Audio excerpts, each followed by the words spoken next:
Hello friends, आज हम लोग बात करने वाले हैं सामाजिक विज्ञान के बहुत ही शानदार क्वेश्चन को, जो आपके बोर्ड में यहाँ से क्वेश्चन 100% आने वाली है। ये जो क्वेश्चन है आपके एग्जाम में डायरेक्टली यहाँ से क्वेश्चन आने वाली है। इस चीज़ को आप लोग याद रखिएगा और वीडियो को पूरा कंटिन्यू देखिएगा, क्योंकि थोड़ा बहुत देखने से कोई फ़ायदा नहीं होने वाले। ठीक है, चलिए क्वेश्चन नंबर 1 से हम लोग स्टार्ट करेंगे।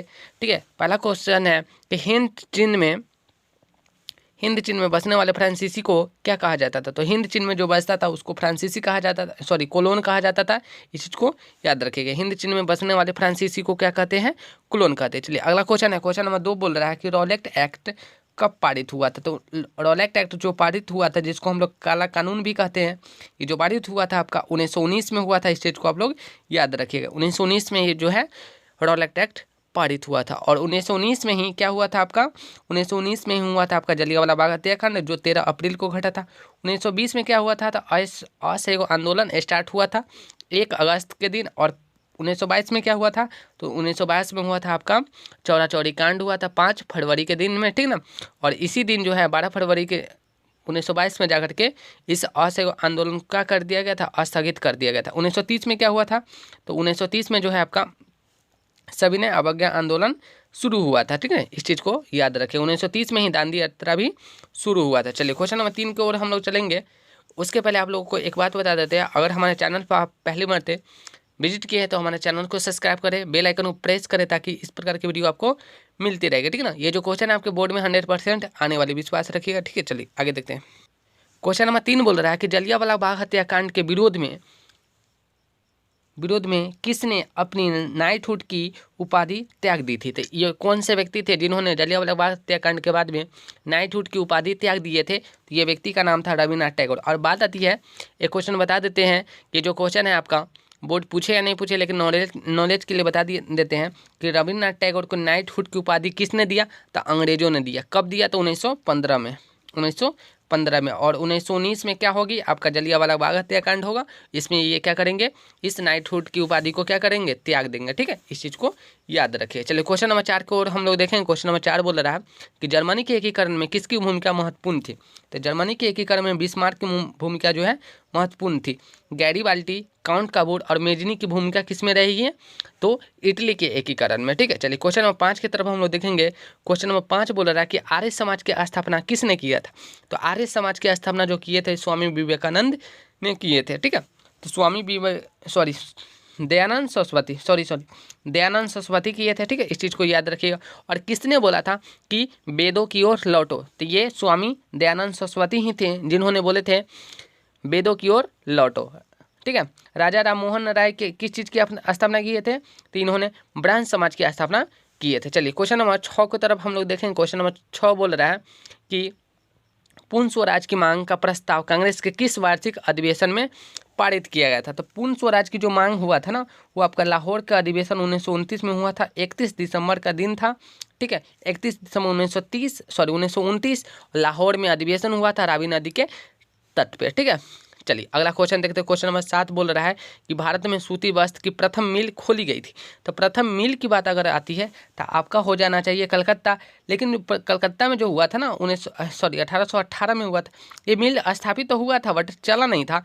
लेकिन बम्बई में जो हुआ था 1854 में ये मिल चला था। इसलिए आपका आंसर जो हो जाएगा ऑप्शन नंबर बी हो जाएगा, 1854 वाला बम्बई में। ठीक है, चलिए क्वेश्चन नंबर 8 की तरफ हम लोग देखेंगे। क्वेश्चन नंबर 8 बोल रहा है कि अखिल भारतीय ट्रेड यूनियन कांग्रेस के प्रथम अध्यक्ष कौन थे। देखिए, all India trade union Congress, ठीक है, all India trade union Congress के प्रथम अध्यक्ष की बात अगर आती है तो इसके अध्यक्ष कौन थे, लाला लाजपत राय थे। ठीक है, चलिए क्वेश्चन नंबर 9 को हम लोग देखेंगे। हिंद चीन क्षेत्र में अंतिम युद्ध के समाप्ति के समय अमेरिकी राष्ट्रपति कौन थे। यानी कि जब हिंद चीन में युद्ध चल रहा था तो उसके लास्ट क्षण में, यानी कि समाप्ति के समय में अमेरिका के राष्ट्रपति कौन थे। तो उस टाइम में जो आपका आंसर हो जाना चाहिए निस्कन हो जाना है। ठीक है ना, वाशिंगटन नहीं, वाशिंगटन तो आपका अमेरिका का प्रथम राष्ट्रपति था। ठीक है, इस चीज़ को याद रखिएगा। चलिए आगे देखते हैं। क्वेश्चन नंबर 10 का हम लोग देखेंगे। क्वेश्चन नंबर 10 बोल रहा है कि विक्टर एम्यूनले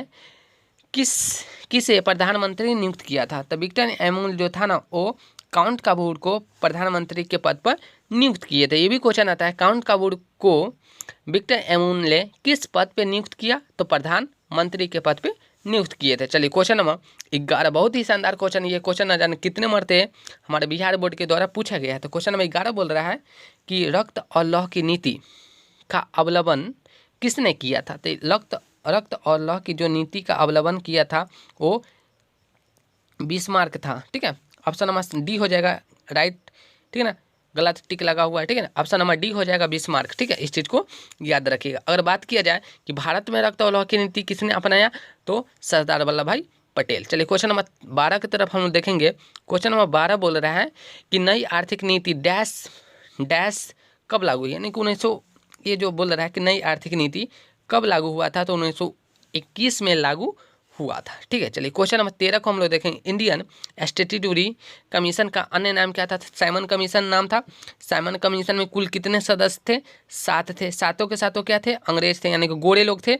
और इस सातों के सातों किस लिए भारत आए थे, तो भारत के संवैधानिक ढांचा को बनाने के लिए आए थे। लेकिन इनका क्या हुआ, विरोध हुआ।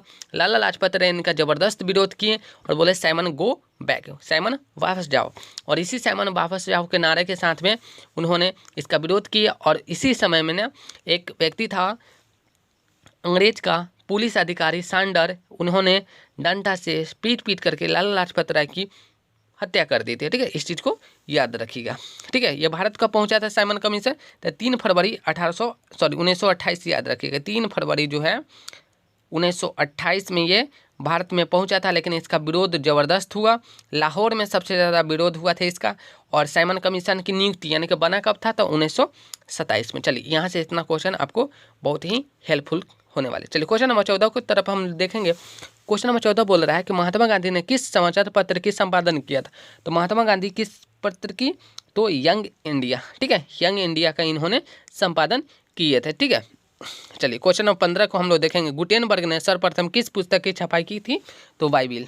ठीक है, बाइबिल याद रखिएगा। गुटेनबर्ग ने सबसे पहले किस पुस्तक की छपाई की, तो बाइबिल की। चलिए क्वेश्चन नंबर 16 की तरफ हम लोग देखेंगे। क्वेश्चन नंबर 16 बोल रहा है, बहुत ही शानदार क्वेश्चन है कि अशोक का अभिलेख किस लिपि में है।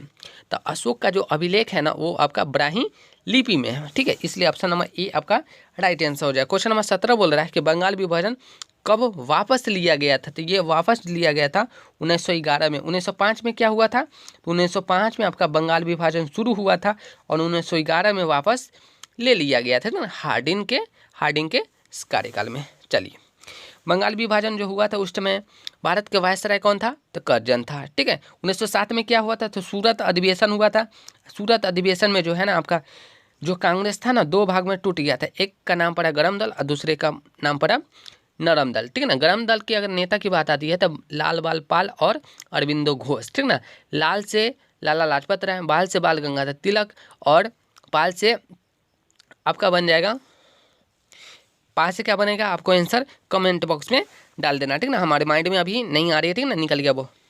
चलिए क्वेश्चन नंबर 18 बोल रहा है कि रूस में कब दासता का समाप्त किया गया था। 1861 में जो है रूस में दासता का क्या किया गया, समाप्त किया गया। यानी कि दासता हम लोग जानते हैं दास, ठीक है ना, गुलाम बनाना। चलिए क्वेश्चन नंबर 19 बोल रहा है कि किस सम्मेलन में 1 मई को मजदूर दिवस मनाने का निर्णय लिया गया। तो ये द्वितीय अंतर्राष्ट्रीय सम्मेलन हुआ था, उसी में 1 मई को मजदूर दिवस मनाने की क्या किया गया था, संकल्प लिया गया था। चलिए क्वेश्चन नंबर 20 को हम लोग देखेंगे। क्वेश्चन नंबर 20 बोल रहा है, बहुत ही शानदार क्वेश्चन है। हो चिन मिन की सरकार थी, तो ये आपका उत्तरी वियतनाम में थी। ठीक है, हो चिन मिन कौन है, उत्तरी वियतनाम में इनकी सरकार थी। चलिए क्वेश्चन नंबर 21 बोल रहा है कि वार एंड पीस किसने लिखी है। तो वार एंड पीस, बहुत ही शानदार क्वेश्चन। वार एंड पीस यानी कि वार एंड पीस यानी कि युद्ध एवं शांति की को किसने लिखा है, तो टॉल्स्टॉय ने लिखा है। ठीक है, कार्ल मार्क्स ने क्या लिखा है, दास कैपिटल लिखा है। ठीक है, यंग यूरोप या फिर यंग इटली का संपादन किसने किया है, तो मेजी ने किया है।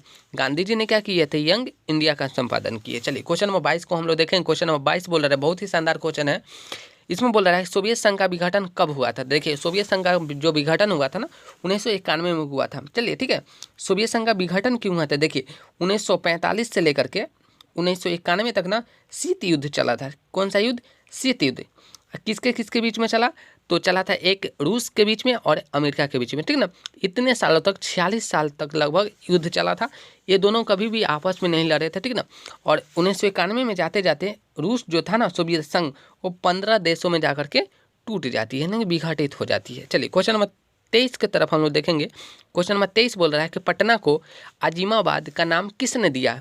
तो पटना को अजीमाबाद का नाम वही देगा जिसका नाम अजीम रहेगा, यानी कि अजीम उस शान, ठीक है ना, अजीम उस शान ने अजीमाबाद का नाम दिए थे। चलिए क्वेश्चन नंबर 24 बोल रहा है कि पाटलिपुत्र नगर की स्थापना किसने किया था।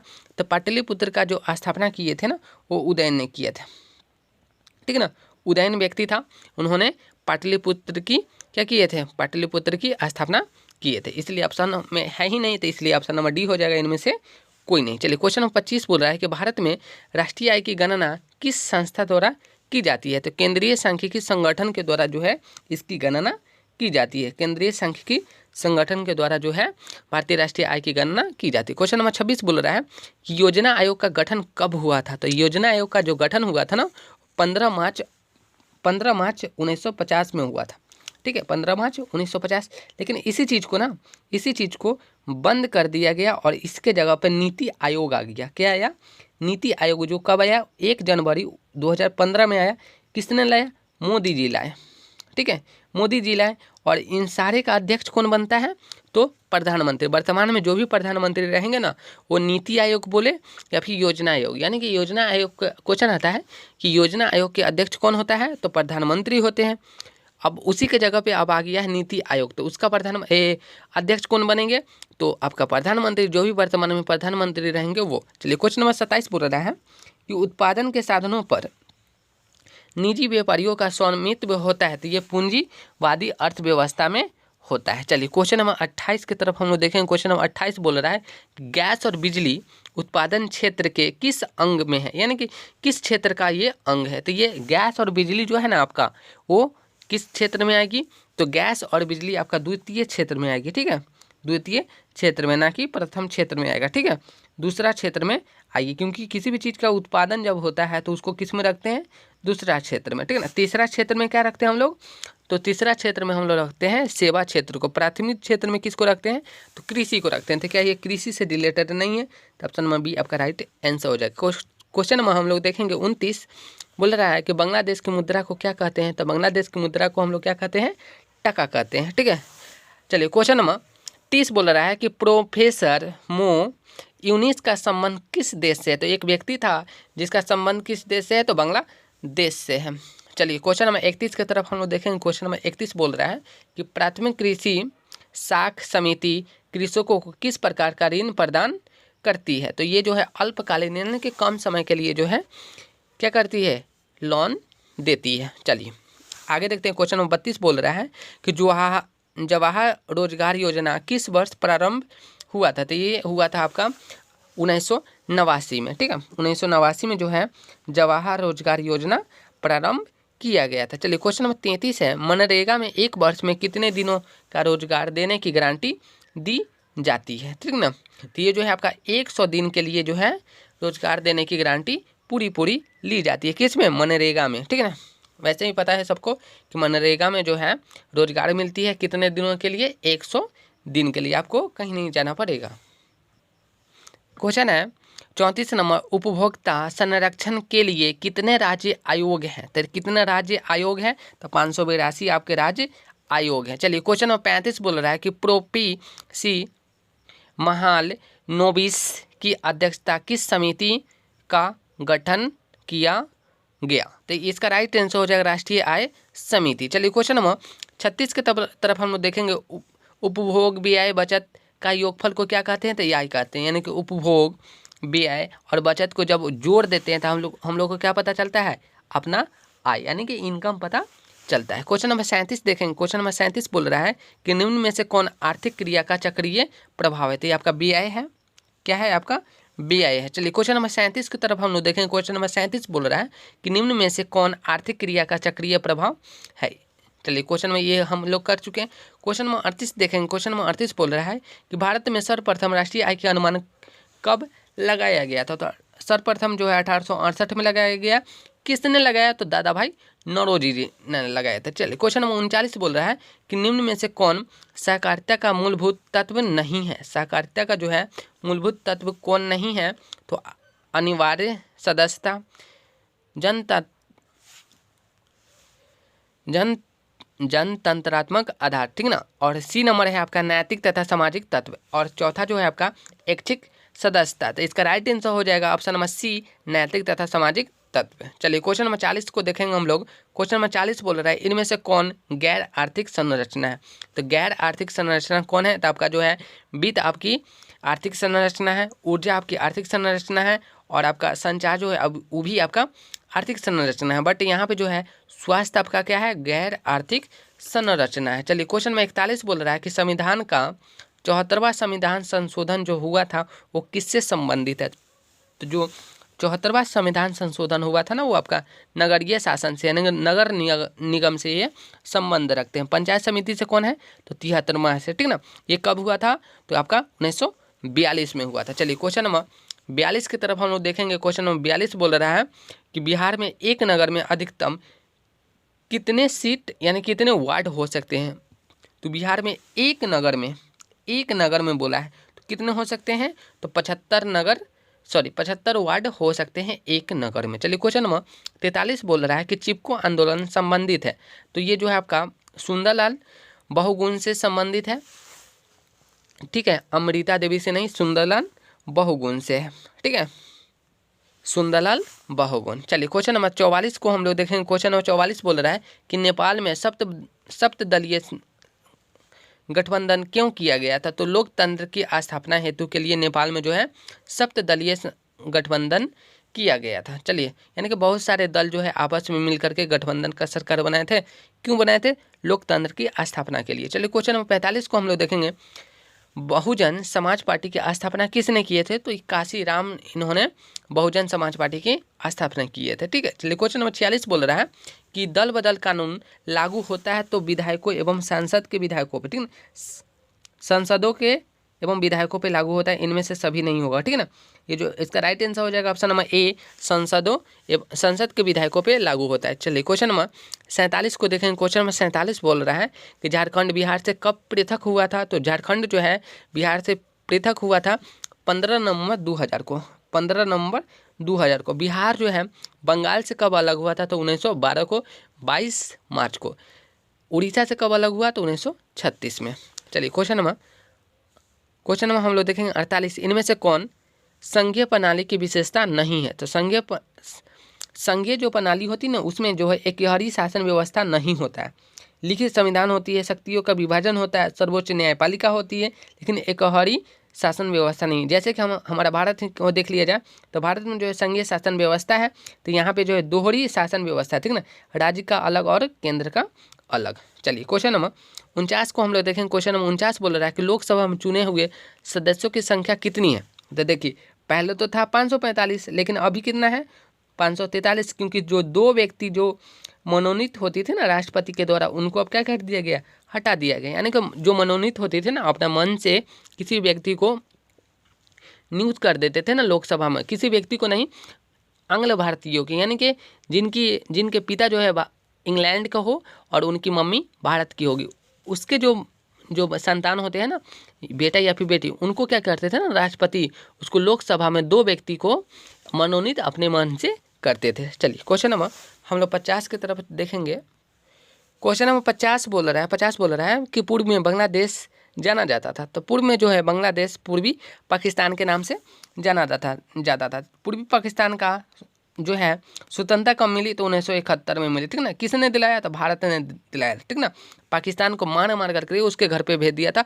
पूर्वी पाकिस्तान को आज हम लोग क्या बोलते हैं, बांग्लादेश के नाम से जानते थे। ये पहले जो है हमारा भारत का हिस्सा हुआ करता था, लेकिन 1905 में जो बंगाल विभाजन हुआ था, जिसकी वजह से ये पूर्वी पाकिस्तान बना, और पूर्वी पाकिस्तान से फिर भारत ने क्या किया ना 1971 में इंदिरा गांधी के समय में बांग्लादेश का नाम दिया। चलिए क्वेश्चन नंबर 51 की तरफ हम लोग देखेंगे। क्वेश्चन नंबर 51 बोल रहा है कि वेस्ट इंडीज संघ की स्थापना कब हुई थी। तो 1965 में हुआ था वेस्ट इंडीज की स्थापना। चलिए क्वेश्चन नंबर 52 को देखेंगे। इंडिका के लेखक कौन है। तो इंडिका का जो लेखक है आपका नाम बताना है। इंडिका के लेखक कौन है। इसका आंसर हो जाएगा मेगास्थनीज जो है इंडिका के लेखक है, ठीक है। चलिए क्वेश्चन नंबर 53 को देखेंगे। क्वेश्चन नंबर 53 बोल रहा है, देखिए आपको वीडियो जो है अच्छा लग रहा है, आपको समझ में आ रही है, तो आपको क्या करना है, लाइक शेयर सब्सक्राइब जरूर कर लेना है, क्योंकि इस प्रकार की आपको वीडियो फिर नहीं मिलने वाली, ठीक है ना। अगर आपको बार बार इसी प्रकार के वीडियो चाहिए तो आपको चैनल को सब्सक्राइब कर लेना चाहिए, ठीक है ना। और मैं इसी प्रकार के वीडियो बार बार लाते रहूँगा, ठीक है ना। मैथ साइंस हो या फिर सोशल साइंस हो, मैं लाते रहूँगा। चलिए क्वेश्चन नंबर 53 को हम लोग देखें। क्वेश्चन नंबर 53 बोल रहा है विश्व का सबसे बड़ा लोकतांत्रिक देश कौन है? तो मेरा भारत है, क्योंकि इसको बनाने में कम से कम 3 साल का समय लगा था, 2 साल 11 महीने 18 दिन का टाइम लगा था, ठीक है। इस चीज़ को आप लोग याद रखिएगा, ठीक है ना। इसलिए आपका आंसर हो जाएगा भारत, बी नंबर में। चलिए क्वेश्चन नंबर 54 बोल रहा है आंग सान सू की किस देश से नागरिक है? यानी कि आंग सान सू जो है सू की किस देश के नागरिक है? तो ये आपका म्यांमार का है। म्यांमार के क्या है? राष्ट्रपति है, ठीक है ना, आंग सान सू की। चलिए क्वेश्चन नंबर 55 को देखें। क्वेश्चन नंबर 55 बोल रहा है कि क्षेत्रवाद की भावना के कुपरिणाम क्या है? तो क्षेत्रवाद जो है, क्षेत्रवाद का परिणाम होता है अलगवाद, ठीक ना। हमारे अपने अपने क्षेत्र में अगर हम क्षेत्रवाद करने लगेंगे तो क्या होगा? इसका परिणाम अलगवाद होने लगेगी। यानी कि जगह जगह पे मान के चलिए हम ही जो है अपने घर पे बाउंड्री करना स्टार्ट कर देंगे, बगल वाला बाउंड्री करेगा, यानी क्षेत्रवाद करेगा, तो इससे क्या होगा? अलगवाद का परिणाम निकलेगा। चलिए क्वेश्चन नंबर 56 है दुधवा राष्ट्रीय उद्यान कहाँ पे है? तो ये आपका उत्तर प्रदेश में है, ठीक है। इस चीज़ को याद रखिएगा। दुधवा राष्ट्रीय उद्यान कहाँ पे है? आपका यूपी में पड़ता है। चलिए क्वेश्चन नंबर 57 है। क्वेश्चन नंबर 57 बोल रहा है कि भारत में प्रथम राष्ट्रीय जल नीति कब अपनाई गई? तो सितंबर 1987 में, ठीक है। इस चीज़ को याद रखिएगा। चलिए क्वेश्चन नंबर 58 बोल रहा है कि विश्व में सर्वाधिक वनावरण वाला देश कौन है? तो आपका रूस है, ठीक है। विश्व में सर्वाधिक वनावरण वाला जो देश है वो कौन है? वनावरण वाला देश जो है आपका रूस है, ठीक है ना। इस चीज़ को याद रखिएगा। चलिए क्वेश्चन नंबर 59 है किस मृदा में ह्यूमस की मात्रा नगण्य होती है? तो जलोढ़ मृदा जो होती है आपका, जलोढ़ में जो है ह्यूमस की मात्रा जो है बहुत कम होती है। चलिए क्वेश्चन नंबर 60 बोल रहा है कि भारत का सबसे बड़ा खनिज तेल उत्पादक क्षेत्र कौन है? तो डिगबोई है। ये डिगबोई कहाँ पे पड़ता है? आपका असम में पड़ता है। असम में भी सबसे ज़्यादा जो है चाय की खेती होती है। चलिए क्वेश्चन नंबर बोल रहा है इनमें कौन रोपण फसल है? तो चाय, रबर, गन्ना, ये सारे के सारे जो है ना आपका रोपण फसल है, ठीक ना।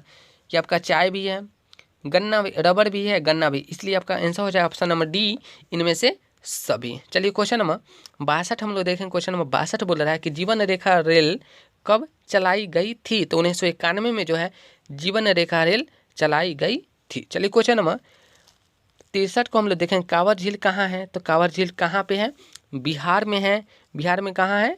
तो भागलपुर में है। चलिए क्वेश्चन नंबर 64 बोल रहा है, क्वेश्चन नंबर 64 बोल रहा है किस राज्य में संयुक्त वन प्रबंधन का पहला प्रस्ताव पारित किया गया है? तो ये आपका पश्चिम बंगाल में है। संयुक्त वन प्रबंधन का पहला प्रस्ताव पारित किया गया है। चलिए क्वेश्चन आपको वीडियो आपको अच्छा लग रहा है तो सब्सक्राइब तो आज बनता ही है, ठीक ना। अपने दोस्तों में शेयर इसे जरूर कर दी। और इसी प्रकार के आपके बोर्ड में भी क्वेश्चन आने वाले 100% है, इससे ज़्यादा कुछ नहीं पूछने वाले, ठीक ना। अपने विश्वास रखिए, ठीक है। चलिए आपको इस चीज़ को कर लेना है, ठीक ना। क्वेश्चन नहीं आएगी आप फिर हमसे बात कर सकते हैं, ठीक है ना। और इसका जो हमने एक्सप्लेनेशन किया ना उससे बहुत सारा क्वेश्चन आने वाले, इससे ज़्यादा कुछ नहीं आएगी, ठीक है। क्वेश्चन नंबर 65 को हम लोग देखेंगे। क्वेश्चन नंबर 65 बोल रहा है इनमें से कौन अकार्बनिक खनिज है? इनमें से कौन अकार्बनिक खनिज है? तो आपका अब्रक है जो अकार्बनिक है। चलिए क्वेश्चन नंबर 66 बोल रहा है कि भारत में किस राज्य में सर्वाधिक मैंग्रोव वन है? तो पश्चिम बंगाल, यानी कि ये जो है आपका पश्चिम बंगाल में कहाँ पे पड़ता है? तो सुंदर वन है, वहीं पे ये आपका मैंग्रोव वन पाया जाता है। एक प्रकार का वन है, ठीक है। कहाँ पे पाया जाता है? तो सुंदर वन में पाया जाता है, ठीक है ना। चलिए अगला क्वेश्चन नंबर है आपका 67 कौन कोयला घटिया किस्म का होता है? तो कौन सा कोयला है जो घटिया किस्म का होता है? तो पीट है, जिसको पीट करके एकदम बेकार कर दिए, ठीक ना। चलिए क्वेश्चन नंबर 68 बोल रहा है कि भारत में चाय की कृषि कहाँ शुरू हुई थी? तो असम में हुआ था चाय की कृषि। और सबसे ज़्यादा जो भारत में अगर बात किया जाए कि चाय की खेती कहाँ पे होती है तो असम में होती है, ठीक है। चलिए क्वेश्चन नंबर 69 बोल रहा है कि पाइराइट किस प्रकार का खनिज है? तो ये अधात्विक है। क्या है ये? अधात्विक है, इसमें धातु नहीं पाया जाता है। चलिए क्वेश्चन नंबर 70 को हम लोग देखेंगे। अब वीडियो आपको अच्छा लग रहा है तो वीडियो का करना है शेयर जरूर कर देना है अपने दोस्तों में, और इस चैनल को सब्सक्राइब कर लेना। ये आपका अपना चैनल है, इसको आप अपने परिवार की तरह इसको मानिए, ठीक ना। चैनल को सब्सक्राइब जरूर कर लीजिए। क्वेश्चन नंबर 70 बोल रहा है कि भारत का पहला परमाणु शक्ति संयंत्र कौन है? तो भारत का जो है पहला परमाणु शक्ति संयंत्र कौन है? तारापुर तारापुर है। ठीक है, इस चीज़ को याद रखिए, तारापुर। चलिए क्वेश्चन नंबर 71 बोल रहा है कोडरमा का संबंध किस खनिज से है। बहुत अच्छा क्वेश्चन आ गया। कोडरमा जो है किससे संबंध रखता है, अभ्रक से रखता है। चलिए क्वेश्चन नंबर 72 बोल रहा है किस देश के ओपेन की सदस्यता त्याग दी। किसने त्यागा, तो ये आपका जो है ईरान ने त्याग दिया है। चलिए क्वेश्चन नंबर 73 बोल रहा है कि इनमें से कौन जूट का अग्रणी उत्पादक है। तो जूट में जो है सबसे ज़्यादा उपजाने में कौन आगे है, तो बांग्लादेश है। ठीक है ना। अगर बांग्लादेश की बात किया जाए, अगर बांग्लादेश अलग नहीं होता हमारे भारत से, तो हमारा भारत ही जूट के अग्रणी में सबसे आगे होता। चलिए क्वेश्चन नंबर 74 जो है वो बोल रहा है कि आसवन बांध किस नदी से संबंधित है। तो इसका राइट आंसर आपको लगाना पड़ेगा किस देश से है, तो आपका नील नदी से है। ठीक है, किससे है, नील नदी से। चलिए क्वेश्चन नंबर अगला है, क्वेश्चन नंबर 75 बोल रहा है इनमें से कौन प्राकृतिक आपदा नहीं है। कौन है इनमें से प्राकृतिक आपदा नहीं है। तो सुनामी आपका प्राकृतिक आपदा है, ये जो आपका बाढ़ प्राकृतिक आपदा है, भूकंप भी आपका प्राकृतिक आपदा है, और ऑप्शन नंबर डी है आतंकवाद जो मानव जनित आपदा है। इसलिए आपका राइट आंसर हो जाएगा ऑप्शन नंबर डी, ये आपका हो जाएगा क्या, प्राकृतिक आपदा नहीं है। चलिए क्वेश्चन नंबर 76 बोल रहा है कि विनाशकारी भूकंप से बिहार किस वर्ष प्रभावित हुआ था। तो भूकंप जो है भारत में जो है बिहार में कब आया था। तो भूकंप की अगर बात आती है तो 1934 में आया था। क्या आया था, 1934 में भारी भूकंप आया था। 2004 में क्या आया था, तो 2004 में जो है ना हिंद महासागर में बहुत बड़ा क्या था, सुनामी आया था, जिसकी वजह से भारत पे प्रभाव पड़ा। जब भारत पे प्रभाव पड़ेगा तो जाहिर सी बात है कि बिहार पे भी प्रभाव पड़ेगा। तो बिहार में सबसे बड़ी सुनामी यानी कि बाढ़ जो है कब आया, 2004 में। भूकंप कब आया, तो 1934 में आया। चलिए क्वेश्चन नंबर 77 बोला था कि बाढ़ के समय कौन स्थान सुरक्षित है। तो बाढ़ जब भी आए ना तो ऊंचे स्थान पे जाना चाहिए व्यक्ति को। ठीक है ना, ऊंचे स्थान पे। चलिए क्वेश्चन नंबर 78 बोल रहा है कि भूस्खलन के से अभिप्राय है। तो भूस्खलन से जो है आपका अभिप्राय क्या है, मलबों का खिसकना, चट्टानों का गिरना, चट्टानों का खिसकना, इनमें से सभी, यानी कि ऑप्शन नंबर डी हो जाएगा राइट। सभी के सभी आपका राइट आंसर है। चलिए क्वेश्चन नंबर 79 बोल रहा है कि आकस्मिक प्रबंधक का प्रमुख घटक क्या है। तो इसका आंसर क्या होगा, स्थानीय प्रशासन, स्वयंसेवी संगठन या फिर स्थानीय लोग, इनमें से सभी। तो इसका भी आंसर हो जाएगा ऑप्शन नंबर डी, सभी के सभी जो आपका आंसर राइट है। चलिए क्वेश्चन नंबर 80 बोल रहा है कि भूकंप संभावित क्षेत्रों में भवनों की आकृति कैसी होनी चाहिए। बहुत ही शानदार क्वेश्चन है। अंडाकार होगा गिर जाएगा, त्रिभुजाकार होगा वो भी गिर जाएगा, चौकोर होगा वो भी गिर जाएगा, आयताकार होना चाहिए। ठीक है, आयताकार होने पे भूकंप संभावित क्षेत्रों में भवन जो है नहीं गिरती है। ठीक है, आपको वीडियो अच्छा लगा हो तो क्या करना है, आपको वीडियो को चैनल को सब्सक्राइब कर लेना है, अपने दोस्तों में शेयर जरूर कर लेना है। ठीक है, चलिए ठीक है ना। और इस प्रकार की जो वीडियो है आपको मिलती रहेगी। अगर बात आती है और आपका कमेंट होगा तो हम सब्जेक्टिव क्वेश्चन का भी क्या करेंगे, वीडियो डाल देंगे। ठीक है, आपको वीडियो अच्छा लगा हो तो लाइक शेयर सब्सक्राइब तो आज बनता है। चलिए ठीक है, थैंक यू।